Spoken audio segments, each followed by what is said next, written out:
The Bulls this year are really hard to describe in just a few years. They opened the season being the best team in the league record-wise, and then due to injuries and loss of identity, they ended the year very much not that. And then they, of course, lost in the first round versus the Bucks, only managing to be competitive in 2 of the games. Because of this team is quite polarizing. However, personally, I believe that this Bulls team is just one really, really good offseason away from being a contending level team, or at the very least, a much better playoff team than they were this year. So in today's video, I wanted to talk about the ideal Bulls offseason, so let's get into it.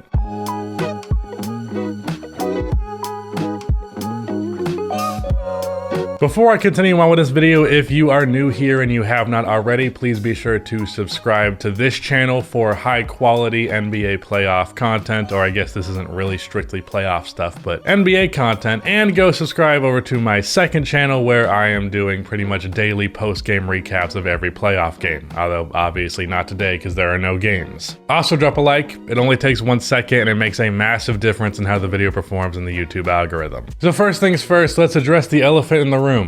Deandre Ayton in the thumbnail. This is something that I've suggested a few times on Twitter and annoyed my Discord friend group with. Like, anytime Deandre Ayton is doing something good for the Suns, I say, wow, I can't wait till he's on the Bulls. But really, Ayton could have been one of 3 players, the other 2 being Karl-Anthony Towns or Rudy Gobert. All 3 of them, especially Gobert and Ayton, could feasibly be on new teams in the 2022-23 season. The Jazz seem like they might have reached the boiling point to finally make a rebuild happen. Cat was very disappointing in round 1, meanwhile Anthony Edwards showed superstar potential, and while Deandre Ayton is great, he's never been allowed to be fully himself and thus not really been quite max level contract worthy in Phoenix, and because of the cheapness of ownership, they might not give him that money even when they really should, and there are going to be teams that definitely would be willing to give him that money, including the Chicago Bulls. Now, personally, I think trading Cat or Ayton would be a really stupid decision from those front offices, but it appears as though that stupidity is fully on the table. So with that said, if literally just one of these 3 guys become available, the Chicago Bulls need to be going full throttle into actually making a trade happen for them. And pretty much any trade for one of those 3 would be Vucevic for the salary, the 18th pick in the draft, the Blazers first rounder, and Patrick Williams. Now that changes a bit depending on who is acquired. Vooch and Patrick combined for about $30 million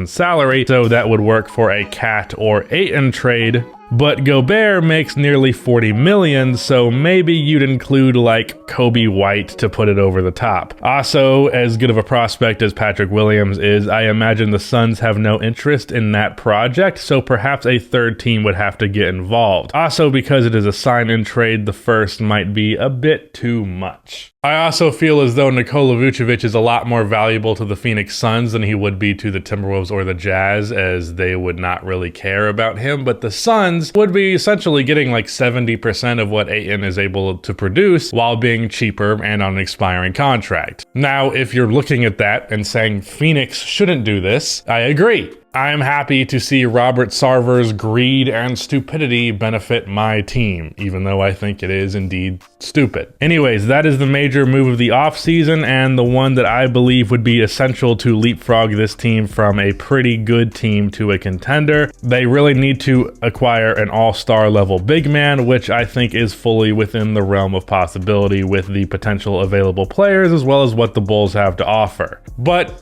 if that trade does not happen, I think at best you can make this a good playoff team, but that's about it. And you'd have to really bank on a Vucevic bounce back year. But okay, we have Ayton, Gobert, or Karl-Anthony Towns. What now? Well, the last major thing to address is shooting. Looking at how this team was stopped in the playoffs by the Bucks defense, the biggest factor was their outside shooting. Milwaukee could afford to pack the paint to an insane degree because the Bulls shooters outside of Levine were not big threats from outside. They let Vucevic, Caruso, Patrick Williams, Williams, Javonte Green, Derrick Jones Jr., Ayo Dosunmu, hell, even Kobe White, who is in theory a shooter but shot 27% in that series. They let them all shoot the ball, and they didn't make it. Once Zach and DeMar were trapped off of the pick and roll, the shooters had to hit their shots to pull the Bucks out of the paint, and they did not do that. The Bulls shot 28% from 3 in 5 games versus the Bucks this year. That's bad. Now, in the regular season, the Bulls were actually 4th in three-point percentage. However, that's because the Bulls basically on principle only take open threes. Because as a team, they were 30th in three-pointers. In fact, they were the only team in the league to take less than 30 three-pointers a game. Now, part of this is a philosophy thing. You could just simply tell Billy Donovan to get his team to shoot more three-pointers, but the shooting personnel is also not great. This will be solved quite a bit with the return of Lonzo Ball, of course,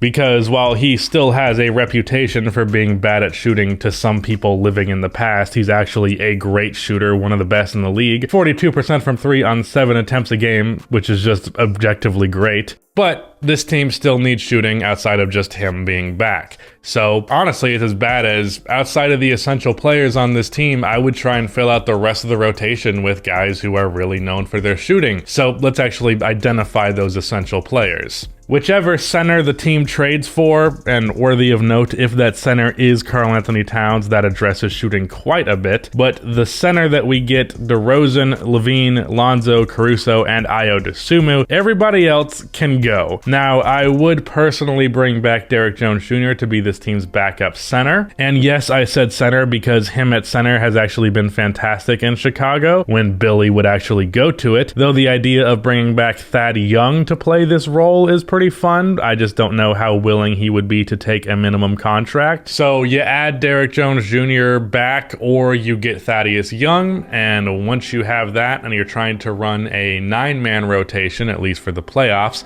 that leaves you 2 roster spots to put some shooters in. Also, I think this team needs a defensive forward, especially with Patrick Williams gone and whatever that center trade is. So also going to address that with this last 2 roster spots. So the first players I had in mind were Robert Covington or Nicholas Batum to be that big forward who can shoot the ball. Neither of them are like amazing three-point shooters, but they are very solid at shooting and they are really good defensively and have that size at the forward spot that this team needs. But that saves the last spot for a bona fide shooter. And there are really 3 targets for me, all of which require a bit of finesse: Joe Harris, Buddy Hield, and Duncan Robinson. The trade package would essentially be Javonte Green, Kobe White, and here's where the finesse comes in, Troy Brown Jr. either in a sign and trade or from his qualifying offer, which is worth about $7 million.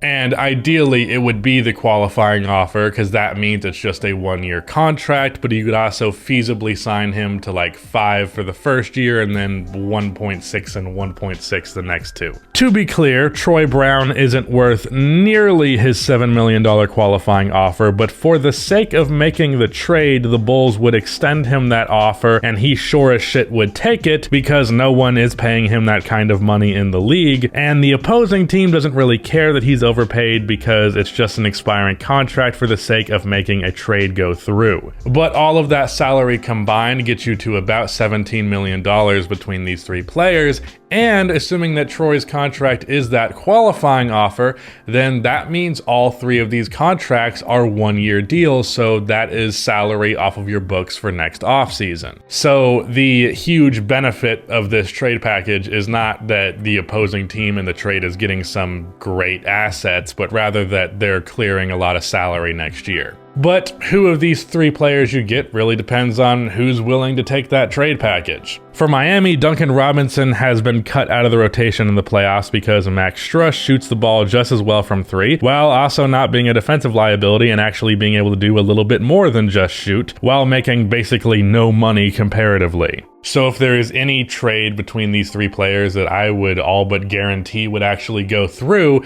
it is this one. This will save them like $18 million a year every year for the next 4 seasons. And, you know, as a side piece, Javonte Green fits quite well with Heat culture. For Buddy Hield, the selling point for the Pacers would be Kobe White being a young player with upside. I personally do not see Kobe becoming more than like a decent starter, but he's 22 and the Pacers are rebuilding and he should have the shots to go around to showcase his potential. They really have no use with Buddy Hield. However, I could also see the Pacers getting a better offer than this, so I don't know that this one's really going to happen. Now for the Nets, Seth Curry kind of took Joe Harris's role, and the Nets need to focus more on the defensive side of the floor. Javonte Green is a really good defender, and he'd fit right in, and Kobe could be a contract for another trade, or maybe you structure this as a 3-team deal where the 3rd team gets Kobe and the Nets get someone more in line with what they need right now. But this is one I also feel is unlikely because I feel like you can get more for a guard who shoots 46% from 3 over the last 250 games that he's played. But after one of these moves has happened, and really all the moves of the offseason have happened,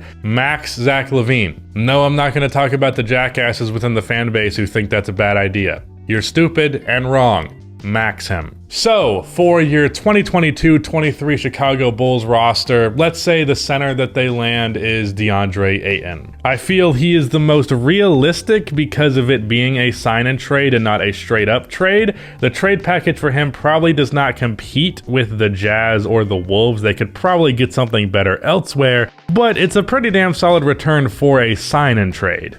And because this is literally the only trade in the video that I am almost certain the opposing team would take, let's just say that the team trades for Duncan Robinson. He has 4 years left on his deal, and Miami has better and cheaper options ahead of him, so getting out of that contract would be a big win for the Heat.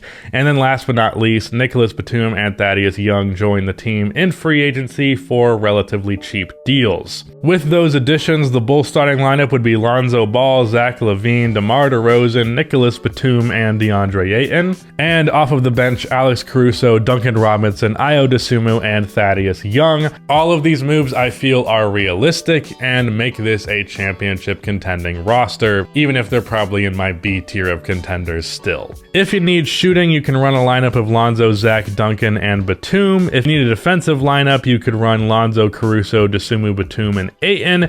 And of course, the closing lineup would be Lonzo, Caruso, Zach, DeMar, and DeAndre Ayton. Shooting is dramatically improved. Defense is improved quite a bit with DeAndre Ayton over Nikola Vucevic, and Lonzo being back for hopefully the first healthy season of his career would be a huge difference maker. At the very least, please be available for the playoffs. If I had to bet on it, I don't think any trade for one of these big centers happens, but that is what I would be aiming for if I was the Bulls front office.